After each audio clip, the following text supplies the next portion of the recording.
Hey guys, working on a 2021 Toyota RAV4, the XLE, and we're going to be doing some front pads and rotors. These are 21 millimeters. This does have a lock nut. Don't use an impact on this, but break them on the ground, lift it up. This is the jack point right here. Shout out to Toyota for still making a cutout in the frame, so you can jack it up by the front if you want to. And then now we're gonna buzz these off and we'll get started. Like I said, 21.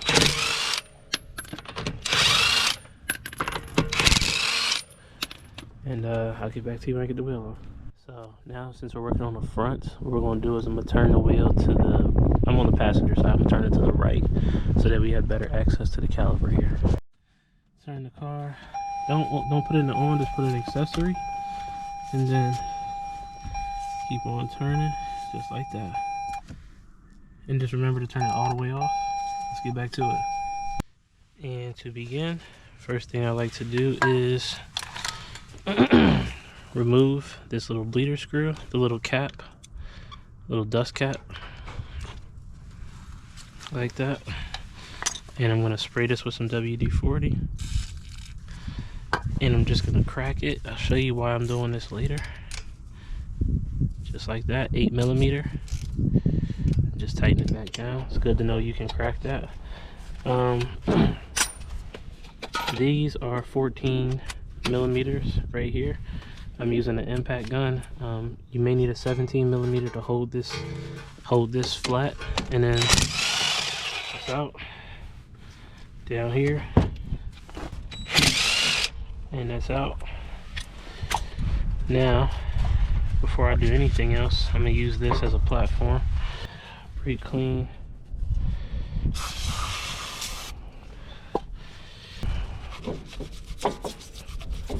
Tack that. Wipe this lip down.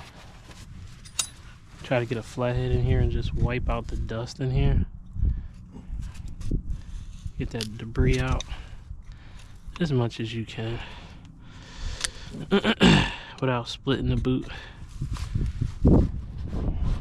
Okay, now I'm going to use this as my one-man bleeder right here, and what I'm going to do is I'm going to connect it on this tip, on that nipple, just like that.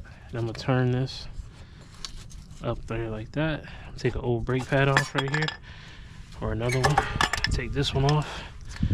And like a normal caliper, you can get a C-clamp and push this back, but on Toyotas they really don't like to have the fluid pushed back into the ABS system. So I have a caliper tool here. I'm going to squeeze this in, and I'm going to just leave it just like that. And what I'm going to do here is I'm going to transition to this side with my 8 millimeter right here. I'm gonna crack this again. Just like that. Not all the way, just enough. And what I'm gonna do here is, as I'm squeezing the caliper back, fluid is leaving the system and it's going into this bleeder screw right here.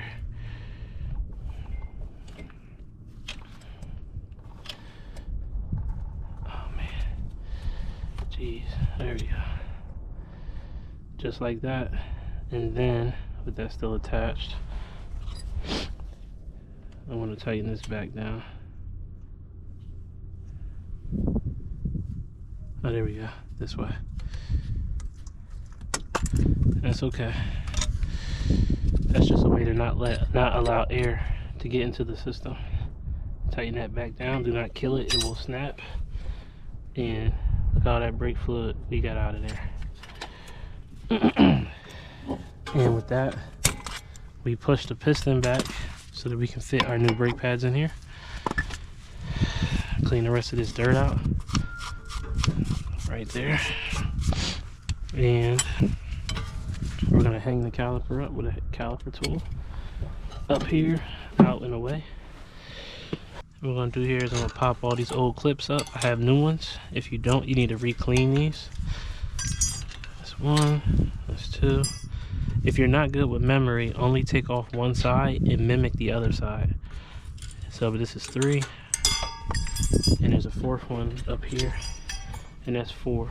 Now while I still have this here, I'm gonna remove these slide pins here and pull that out. You need to clean these and re-lubricate these.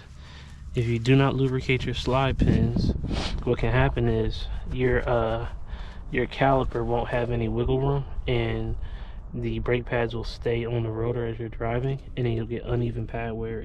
Make sure you keep these clean and lubricated using some silicone paste here. It's superior to like regular brake grease. Doesn't get all hard and cruddy and start to like rust.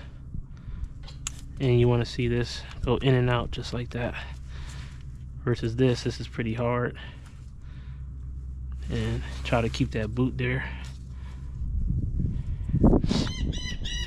Look at that, that's pretty hard. You can be kind of generous with it and reinstall it. Only do one at a time, and that's what you want to see next. Now, big old breaker bar. This is a 17 right here. Lefty loosey, righty tighty, and the bolt is not facing me, so I go down. And then here as well. Down again. That's 1.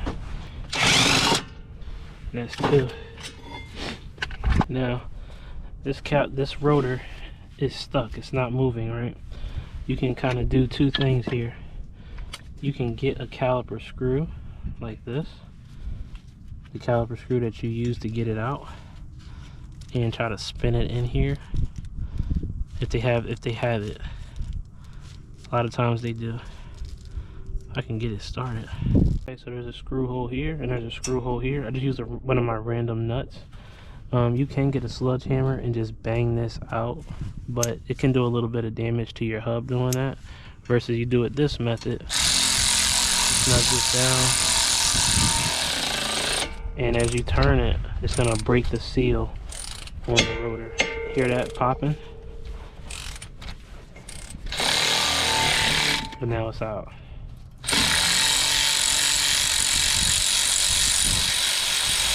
That's a way of using a screw to get a rotor out. Okay. And what we're gonna do here is we're gonna spray the hub with some brake clean, and we're gonna clean it. You want a nice clean flat surface when you install this, especially around the hub area. I usually like to use anti-seize right now. I got copper anti-seize. They'll still do the same purpose. It's just brown. I mean, it's just brown, yeah. But just wipe this around here like this.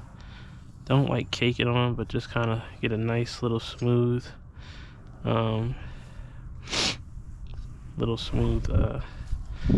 layer, so that when you put your new rotor on, and your wheel itself won't freeze to this hub again in the future. But with that being done, now I'm going to transition to cleaning this for the new hardware. Put a wire brush, just clean that up, and just clean where the caliper runs against the where the rotor runs, so that they don't make any contact or rust doesn't build up here. And now she's ready. She's ready. So let's get the caliper on first. I mean the rotor on first. Rotors have a packaging oil that needs to be removed with some brake clean, like that, with a clean paper towel. Wipe it off. You don't have to clean the hub area. You kind of want that to stay a little greasy. And then clean this as well. Wipe it down. And then installer. Try not to touch the face with your hand. They can be dirty, and they usually are. And get her nice and flush. And then I'm gonna install a lug nut to hold it in place, like that. Now, we can start getting the rest going. Using some ceramic brake parts grease, lubricant, and we're going to put some on the backing plate area. You do this because if the clips want to move or rattle or shake at all, this lubricant will keep the metal to metal contact, will keep it from squealing. Ooh, almost dropped her. Jesus. And then here, right there, and right there. Nice. Now just wipe off the excess on the sides here. You don't want this stuff actually touching the rotor itself. And let's get our clips on here. And just remember, these face outside.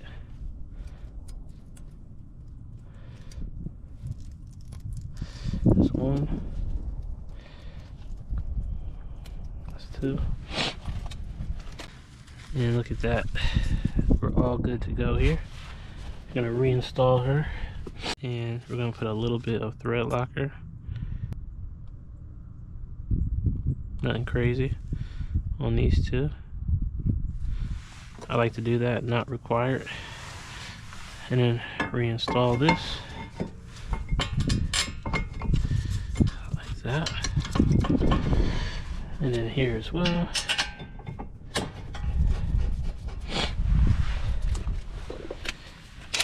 Impact gun,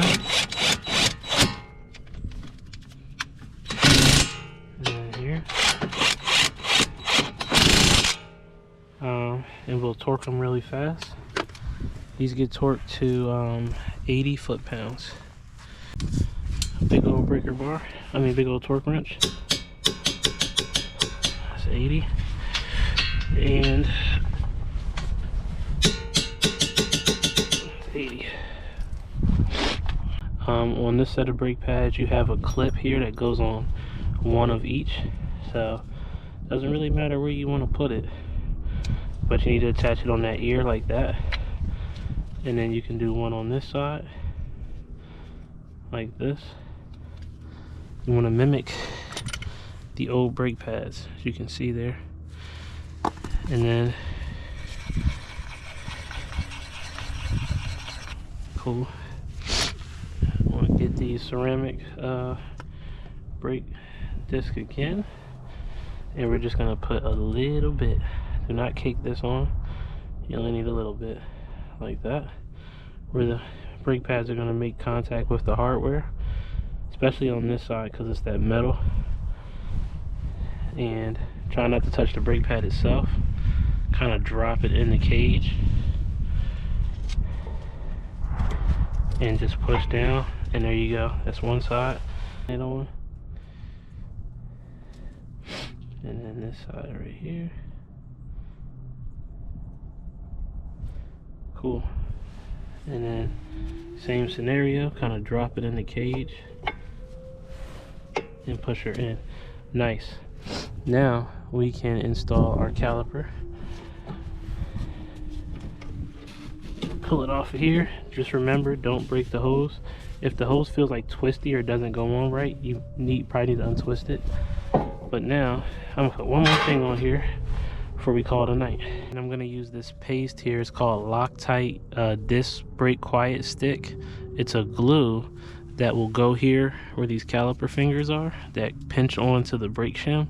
And what they do is they kind of glue the caliper to this so that you don't get a lot of motion and squealing. And I am very low, like this is probably going to be my last set. Gotta order some more of this stuff, and thankfully you don't need a lot of it, but I just gotta use what I got here.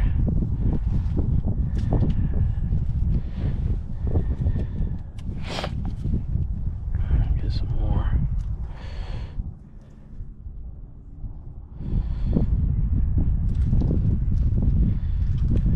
Cool. And like that. And like that. And if you can't see that, if you see that little shiny part right here and here, that's the glue. And then push these in. Okay. So then get our caliper screws here, and these get torqued to 25 foot-pounds. I'm using a gun, so these are so small, it's really kind of negligible. I know some people are going to lose their minds over that, but not everything has to be torqued perfectly, you know. And just going to get some pliers here, hold this in place, and just like that. Remember what I said, 25 foot-pounds if you're a torque monster. And then here, that's it, nothing crazy. And now, let's see if I can, oh, I can't spin her. Let me go back and turn the steering wheel straight. And little dust cap right here goes on there just like that. And now what we're gonna do here is I'm gonna turn the steering wheel straight, and we're gonna pump our brake pedal so that we push the caliper, we push the fluid back into the calipers to squeeze on the brake pads. Let's go to the car. And what we're gonna do here is just turn it to the on position once, turn the steering wheel back straight so we can get our wheels on. I'm gonna turn the car back off for now, and then you're gonna feel the pedal sink to the floor. That's okay. It's gonna come back, and it'll eventually, there you go, get tight just like that, and that feels beautiful. And now, since we squeezed some fluid out of the pads too, let's check our brake reservoir when we get this thing back on the ground. But let's go to the wheels. Just remember to torque your lug nuts to 100 foot-pounds, crisscross pattern. Boom, good to go. And this takes .3, but you can put .4 in there. I just want to put that out there. You can put .4 in a vehicle that takes .3, but you can't do it the other way around. And put this back on here. And these little clips here, right here, you pull them up, and that's how you get access to that. And then you can drop it back like that. Like that, and we're all good to go here. Thanks for watching, you guys. Till next time, out. Bye.